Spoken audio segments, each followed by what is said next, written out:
안녕하세요. 저는 서울에서 거주 중인 30대 초반의 여자입니다. 그동안 있었던 파란만장한 제 인생사를 들려드리고 싶어서 이렇게 조심스레 사연을 보내게 되었습니다.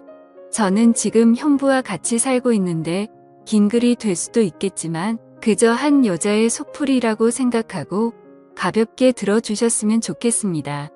저에게는 2살 차이가 나는 친언니가 한 명 있습니다. 언니는 매사 차분하고 현명했으며 성격도 참 시원시원했었죠.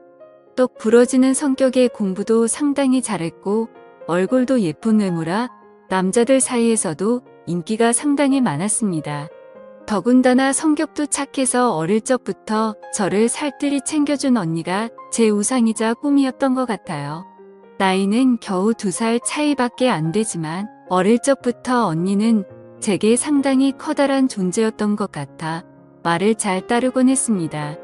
공부를 상당히 잘하던 언니는 서울의 좋은 대학에 입학하게 되었고 그로 인해 서울에서 혼자서 자취를 시작하게 되었습니다. 그때 당시 저는 혼자 나가서 자취하며 사는 언니가 그렇게 부러울 수가 없었죠. 공부도 잘하고 대학도 좋은 곳에 가는 언니를 동경하며 저도 언니를 따라가기 위해서 이를 악물고 정말 공부를 열심히 했었습니다. 그러다 보니 저도 곧잘 성적이 잘 나왔고 그 덕분에 언니와는 다른 학교지만 나름 서울에 있는 괜찮은 4년제 대학교에 입학을 하게 됐습니다. 저는 너무 행복하고 신났었죠. 그렇게 꿈에 그리던 언니와의 자취 생활과 대학 생활이 너무 기대가 되었습니다. 부모님은 철없는 딸년이라고 핀잔을 주셨지만 내심 서울 4년제 대학에 입학한 딸들을 보며 흐뭇해 하셨었던 것 같습니다. 그렇게 학기가 시작되었고 저는 언니와 같이 살게 되었습니다. 대학 생활을 시작하니 이래저래 시간이 금방 지나가더라고요. 친구들도 여러 명 사귀게 되었고 술집도 처음 가보고 미팅도 하면서 너무 즐겁게 지낸 것 같아요. 그러다 언니는 졸업을 하고 대기업은 아니지만 업계에서 알아준다는 좋은 곳에 취직을 하게 되었습니다. 그리고 얼마 뒤 지금의 형부를 만나게 되었네요. 언니보다는 2살 위였으니 저하고는 4살 차이가 나는 남자였고 언니와 소개팅으로 만났다고 들었습니다. 처음 만났을 때 환하게 웃으며 내가 연희의 동생이야 라고 말하던 게 정말 엊그제 있었던 일처럼 생생합니다. 저는 언니와 같이 살고 있었기 때문에 형부와는 자주 만났어요. 처음에는 여자 둘이 사는 집에 자꾸 찾아오는 게 불편했지만 너무나 좋은 성격에 항상 밝은 미소를 보여주던 형부였죠. 그리고 언니와 같이 어울리며 놀다 보니 언젠가부터 저도 서서히 편해지더라고요. 2사람은 항상 저를 같이 챙겨주었고 식사나 영화 그리고 술을 마실 때도 함께 했어요. 언젠가부터 그게 너무 좋았고 일상이 된 듯이 같이 노는 게 편해졌습니다. 저와 형부는 아는 오빠 동생 같이 아주 편한 사이가 되었던 거죠. 그렇게 처음 겪어보는 재밌는 일상들을 만끽하였고 평범한 대학 생활을 즐기면서 별탈 없이 잘 지내고 있었습니다. 그런데 하늘이 무너질 만큼 충격적인 일이 생겨버렸죠. 어느 날 갑자기 부모님의 충격적인 사고 소식을 접해야 했습니다. 언니와 제가 사는 자취방에 오셔서 반찬이며 이것저것 가져다 주시고 시골집으로 내려가시다 차가 반파되는 큰 사고가 났습니다. 여자들끼리 사는 집이 이게 뭐냐며 투덜거리셨던 엄마와 애들한테 잔소리 그만하라는 아빠. 그 모습이 마지막 모습이셨어요. 부모님 2분 다 그 사고로 인해 돌아가시게 되었습니다. 저희 자매는 너무나도 슬픈 그 현실을 어린 나이에 모두 받아들여야만 했습니다. 형부는 장례식장에서 언니의 남자친구라고 주변 분들에게 소개를 하였고 저희 부모님의 마지막 장지까지 함께 해주었습니다. 목 놓아 울다가 너무 힘들어 지치면 형부가 달래주었고 무엇이라도 먹으라며 밖에서 죽까지 사와서 저희들을 챙겨줬었죠. 형부에게 너무 고마웠고 그때부터 많이 의지가 되었던 것 같아요. 그렇게 부모님을 보내드리고 나니 저희는 졸지에 고아가 되어버린 거나 마찬가지인 상황이 되었습니다. 그렇게 힘든 시기에 겨우겨우 버티면서 대학 생활을 마치고 졸업을 하게 된 저에게도 어느 날 한 남자가 다가오게 되었습니다. 이 남자가 바로 제 전 남편입니다. 부모님이 돌아가시고 형부와 언니에게 많이 위로받고 기대면서 살았지만 그걸로 제 마음이 채워지기에는 부족했었나 봐요. 자상하게 다가와서 제 말을 잘 들어주던 그 남자와 연애를 하게 되었고 저는 자연스럽게 그 남자에게 제 삶을 기대고 많이 의지하게 되었었죠. 그러다 보니 집에 들어가지 않고 외박을 하는 횟수도 점점 늘게 되었고 안 그러던 제가 갑자기 그런 모습을 보이게 되자 언니와 형부에게 혼도 많이 났었습니다. 그러던 중 저는 그만 사고를 치고 말았습니다. 어리다면 어린 그 나이에 혼전 임신을 하게 되었던 거죠. 지금 생각해보면 정말 미친 짓이라 생각하고 있고 그 시간을 되돌리고 싶은 심정입니다. 물론 지금 제 인생 누구보다 소중한 제 딸아이가 없길 바란다는 뜻이 아니고 전 남편만 되돌리고 싶습니다.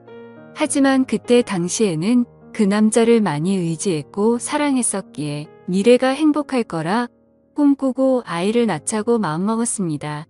그렇게 저희는 예정에 없었던 결혼을 급하게 하기로 한 거였죠. 그래서 저는 언니와 형부에게 이 사실을 알렸고 정신이 있는 거냐며 많이 혼났었던 것 같습니다. 잘 살 테니 걱정하지 말라고 얘기를 계속 해줬지만 그게 말처럼 쉽게 될 리 없다는 걸 잘 알고 있는 두 사람은 저를 많이 설득하려고 했죠. 하지만 뱃속에 제 아이가 있었기에 되돌릴 수 없다는 걸 모두가 알았고 결국 제 의견을 따라서 결혼을 진행하게 되었습니다. 그러나 상견례부터 참 쉽지 않더군요. 그날부터도 많은 일이 있었습니다. 언니와 형부가 상견례 자리에 나와주었고 어른은 없냐며 대놓고 무시하던 시대.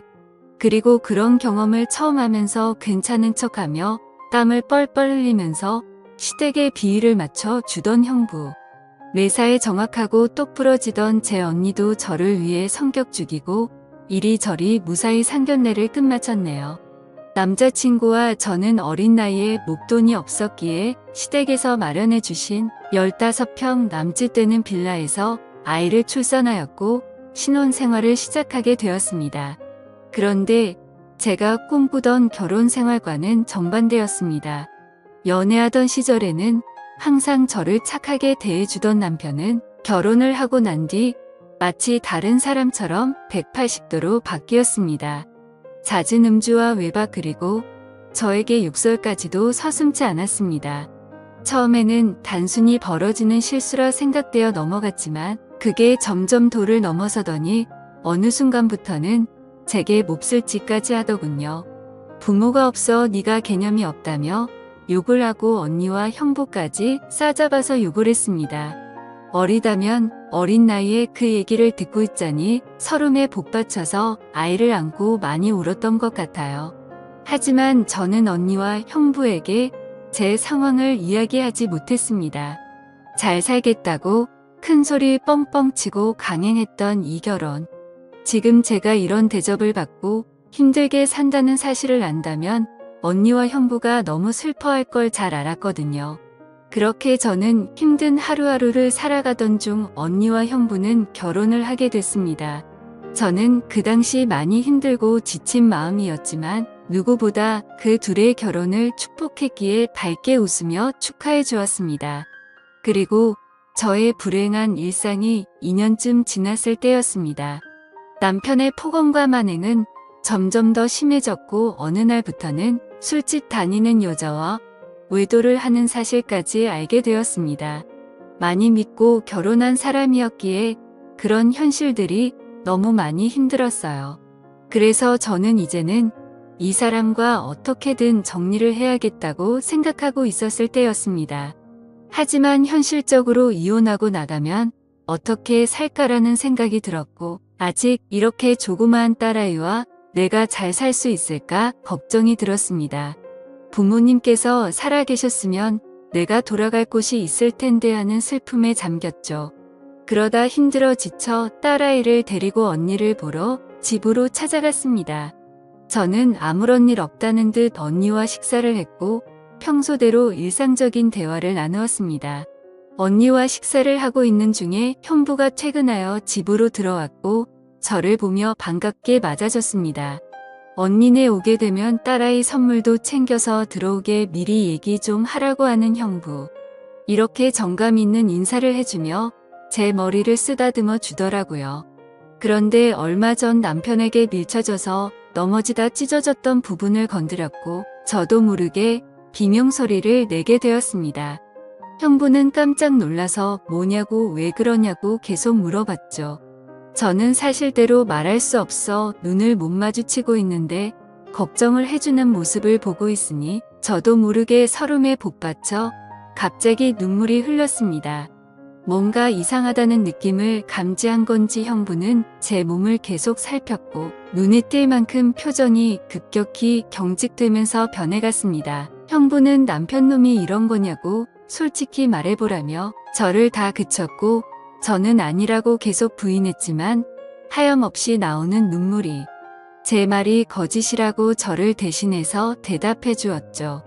결국 그날 그동안 있었던 모든 일에 대해서 솔직하게 말을 했고 형부는 화를 내면서 그 늦은 시간 저를 이끌고 저희 집을 찾아갔습니다.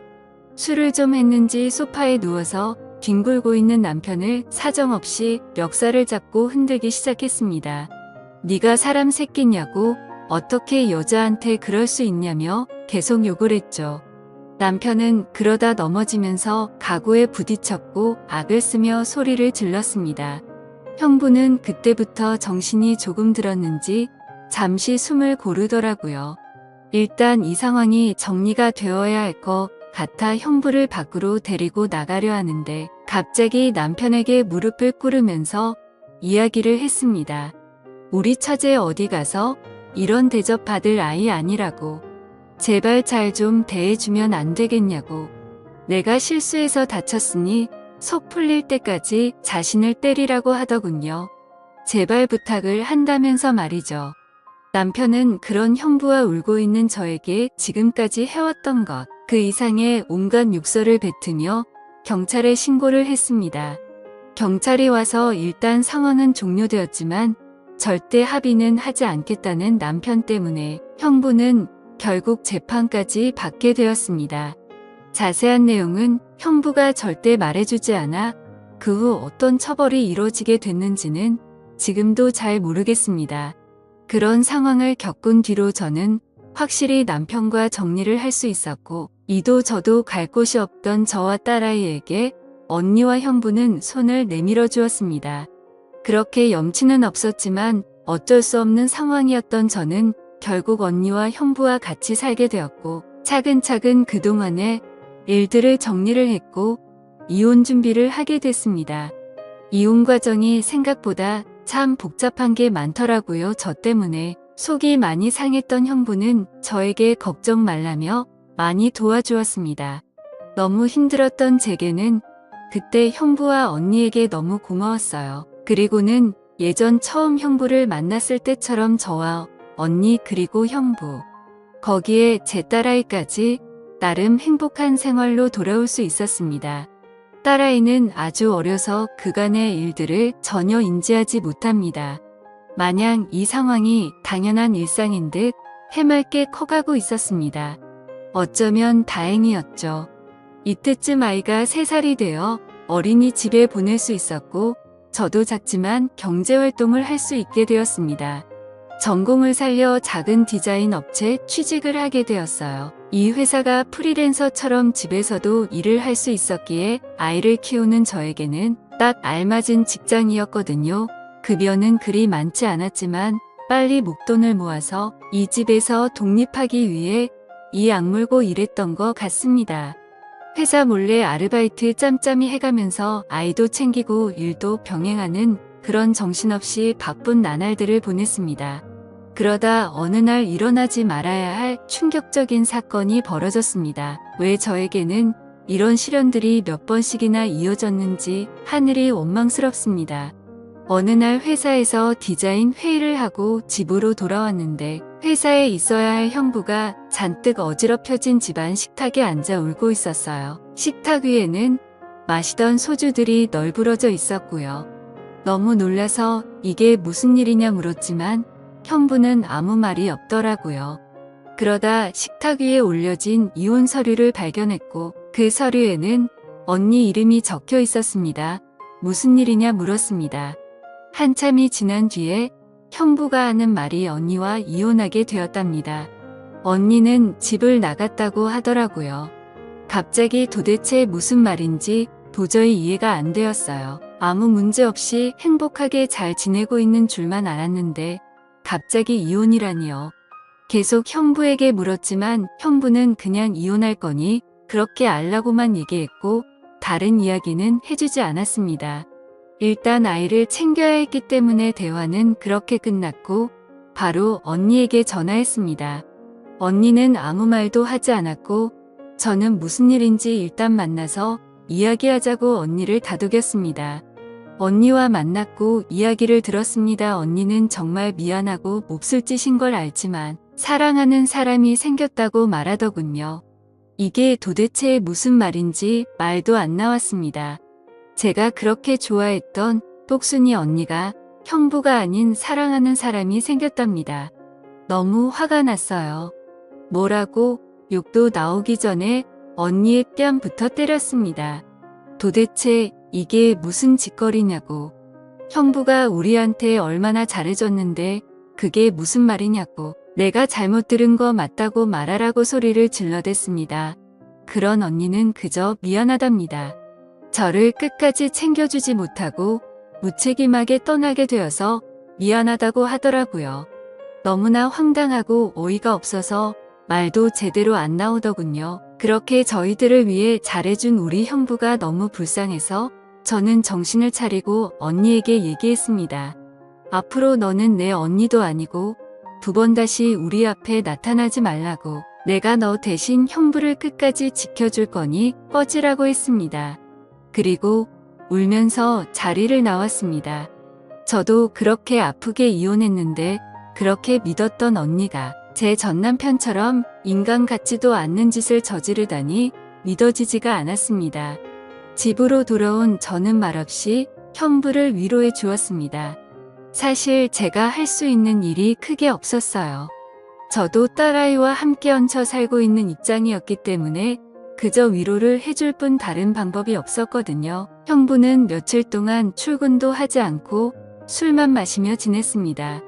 그걸 보다 보니 저는 너무 안쓰러웠습니다. 그래서 그때부터 언니 대신 집안일을 더욱더 살뜰히 챙겼고 가사, 육아 일을 병행하게 되었습니다. 너무 바쁘게 움직였지만 그것보다 형부의 충격이 더 걱정되어 힘들다는 생각도 못했었죠.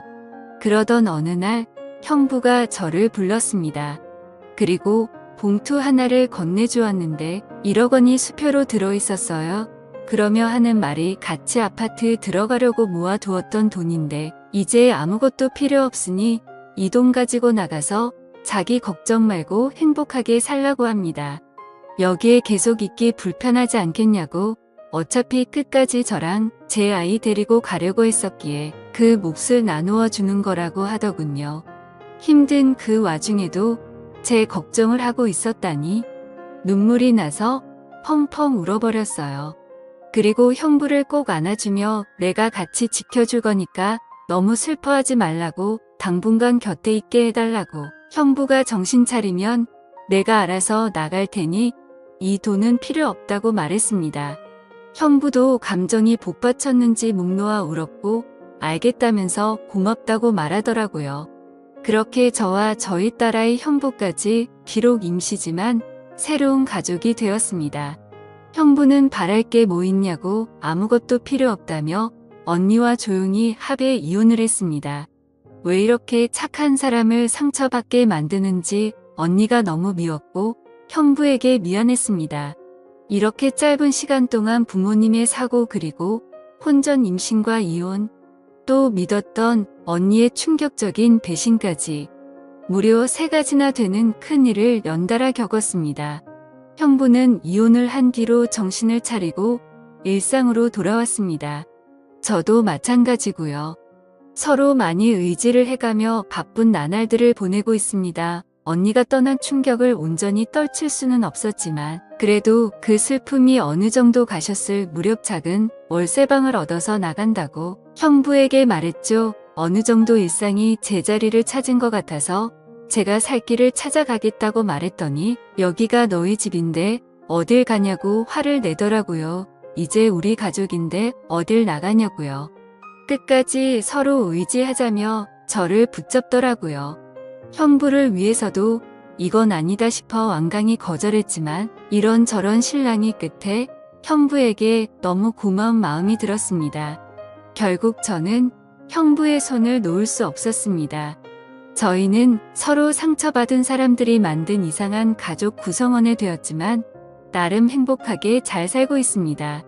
지금은 전에 살고 있는 곳보다 조금 더 좋은 아파트로 이사도 했고요. 남들이 이상하게 볼 수도 있겠지만 신경 쓰지 말라고 늘 본인보다 저를 신경 썼어요. 아이 유치원 행사에도 애비 없는 자식 소리 듣지 않게 하려고 아빠처럼 참여해주고요.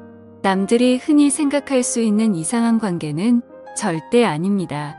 사실 저조차도 나름 소소한 행복을 느끼며 사는 이 순간이 영원할 것 같진 않습니다. 언젠가는 저도 형부와 떨어져 이곳에서 떠나야 할 거라 생각하고 있고요. 그래도 지금 당장은 현재에 충실해서 행복하게 지내보려고 합니다. 길다면 긴 시간에 많은 일들을 모두 담아 보려다 보니 많이 횡설수설한 것 같네요. 제 이야기 들어주셔서 감사드립니다.